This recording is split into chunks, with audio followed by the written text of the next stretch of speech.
Hello, strangers. It's Tuesday, and that means story time. Say hello to story number 58. My dad is an early adopter. He's obsessed with technology. Anytime something new came on the market for smart homes or seamless compatibility across devices, my old man was first in line. My mom was not as impressed with the shiny promises splashed across the boxes he'd bring home. But my dad was so excited with each new addition to the DIY net that he'd built that, quite honestly, I don't think she had the heart to rain on his parade. My dad would turn to her as he unwrapped his newest acquisitions and say that they grew up watching the Jetsons, and now their kids could live it. My mom would heave this exasperated sigh, but you could tell she was kind of putting it on. She wasn't really mad or annoyed at all. And Dad could tell too, because they'd usually laugh and kiss. Kind of gross, but I guess kind of nice too. Like they were solid, and that made me and my baby sister Missy pretty secure in our little bubble of life. So when camera doorbells came out in 2014, you bet my dad had it unboxed and installed the very next day. My front door already had a peephole, but one that took video. Well, it took us one clip of seeing the neighborhood cat lounging in a sunspot on our stoop to get me and my sister fully on board. A year later, our thermostats were replaced with smart thermostats. Dad used to mess with us by dropping the temperature suddenly, freezing us out during summer break or when we were home from school. We'd call, he'd laugh, and the AC would kick off. Alexas, game console accessories. These things slowly wove themselves into our home network, becoming just a part of the woodwork. I guess that's the point. They become a convenience that's always there, fading into the background as the next thing takes center stage. Even us kids weren't spared. Our birthday and Christmas presents included voice-activated lights, smart alarm clocks that looked like a sunrise, and even a Barbie with internet connectivity to, well, eventually shill for Mattel when you consider how technology's gone. But my dad was almost as excited as my sister was. He took great pleasure in setting up the doll, connecting her to Wi-Fi. The whole house was essentially bugged. My little sister loved it though. I'd hear her somewhere in the house or trip over her legs jutting out from under a table. Her little voice would just be giggling away, having kid volume whispered conversations with Alexa or Siri, Cortana, and now Barbie. It could be annoying. More than once she burst into my room asking her doll if her sister was a doo-doo head or do bees toot. Little kid stuff like that. She'd laugh hysterically at her own wit and I'd have to chase her out. But when I'd pass her room on my way to the kitchen or bathroom and see a flashlight beam coming from beneath her princess canopy, hear her little kid whispers, well, it was like my parents' PDA. It was annoying, but it was also reassuring, too. That is, until one day. I was walking by her bedroom door, and I heard her chirp some inane question. But then I heard a response. A deep, male voice response. I stopped dead in my tracks. I turned back and stepped into her room. No one was there. No man was there, just Missy. I asked her, "Missy, what was that?" The flashlight beam clicked off immediately, and a theatric fake snore came from behind the canopy. I crept forward and peeked in. She had her eyes shut, but I could see her blink her closed lids. It only took one thread of tickling for her to come clean that she was, in fact, awake. As her giggling subsided, I asked again what it was that I'd heard. She shrugged and then said, "It's Ricky, though. He lives in the walls." Now, I know kids can say some really random stuff, but Ricky who lived in the walls was weird, even for Missy. And I knew what I heard. So I repeated what she said, and she nodded, even adding on that sometimes he told her stories, like Goldilocks. Told her to have sweet dreams, too, because Ricky was her friend. I was stumped, but the likelihood of a full-grown man living in her walls was non-existent. This was a modern home, not some Victorian ramble of an estate with, dumbwaiters and walled-up servants' quarters. Still, I got up and opened her closet. She just laughed again and told me not in there. He lived in the walls, and that was a closet. I put my hands on either side of the closet wall, then stepped back, keeping my hands at the same width to show her how thick, or rather thin, the walls were. I told her no one could fit in them, let alone live in them. But she just got huffy and demanded that if Tom Thumb could, so could Ricky. I didn't know what to think. If my little sister had invented an imaginary friend, I guess a boy named Ricky, who lived in the walls and told her goodnight, maybe that wasn't so freaky.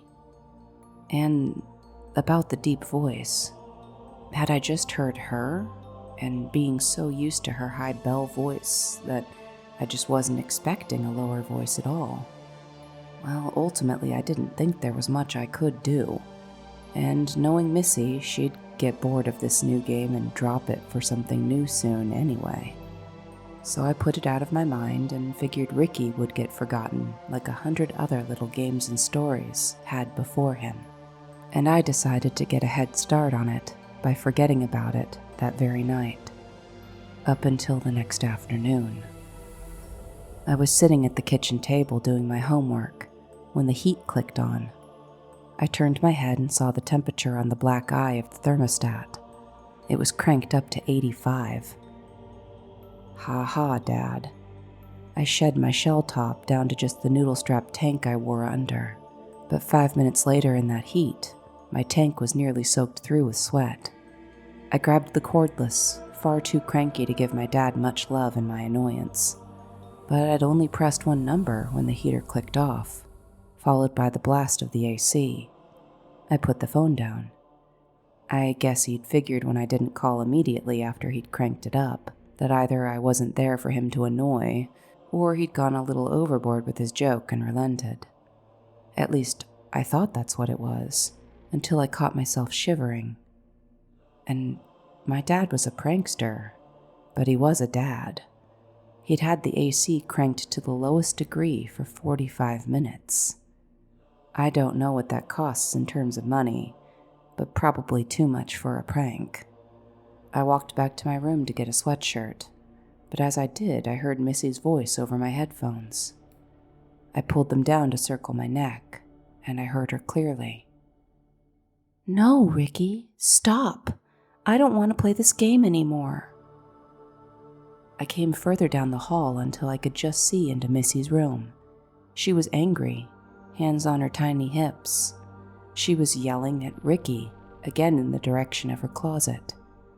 I started to speak, but had a sudden instinct kick in that squashed my voice in my throat. I just knew that I didn't want to speak aloud.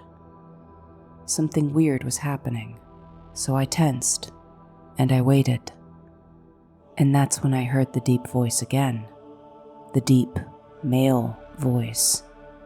It answered my baby sister, telling her to be good and he would play nice.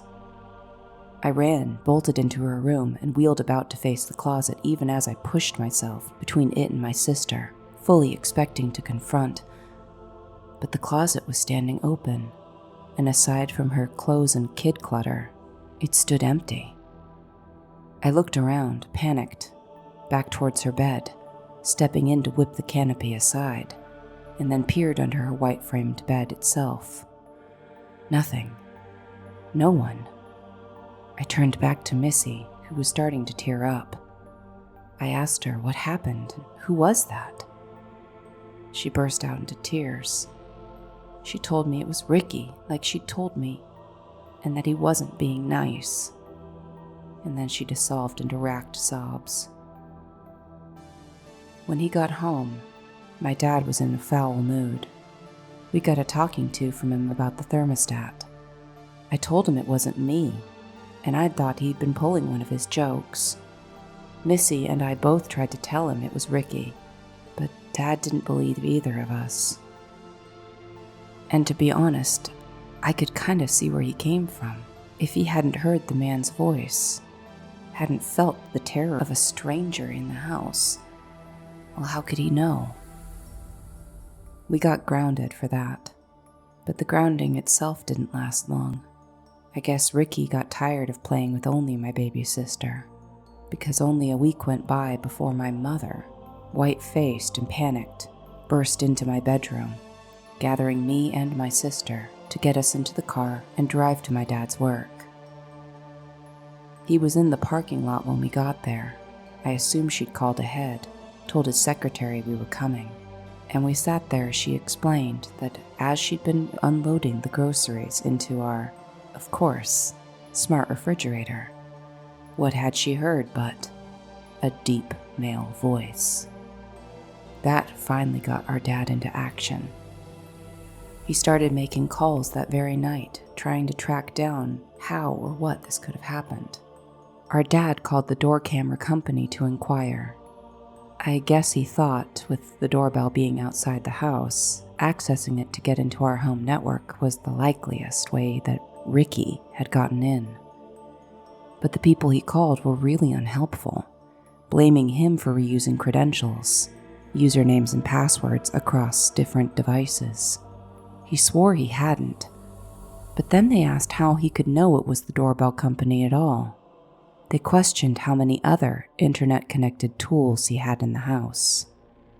And that, I think, put the seriousness of the situation into perspective for dear old Dad. Because how many listening ears were perked up in our home, waiting to be summoned, and while listening for their names, listening to everything else being said.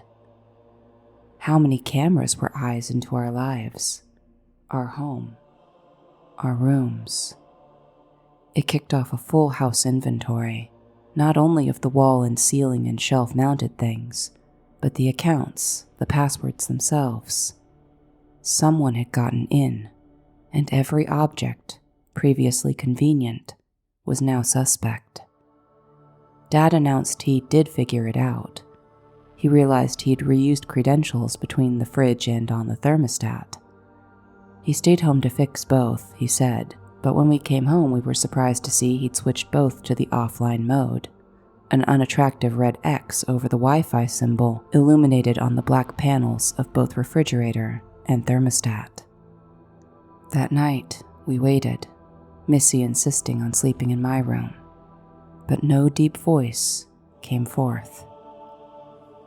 She and I were shaken, but with those black, peering eyes blinded, we did feel better. The week wore on. Things got back to normal, all except for Missy, of course. The little brat got used to sleeping in my bed with me, and I just didn't have the heart to kick her out. The memory of her terrified sobs, it really stuck with me. That night, I'd settled her into bed, then went off to the bathroom to brush my teeth. I was telling myself, tomorrow. She'll go back to her bedroom tomorrow. But as I rounded the doorway, coming back into my bedroom, that thought died, or rather, was interrupted by a voice. A deep male voice. Ricky's voice. Humming a lullaby somewhere close. Somewhere very close. Not coming from the wall or my closet, but right in front of me, where my sister slept, in my bed. Sorry, Dad, but it was your non-techie teen daughter who figured this one out.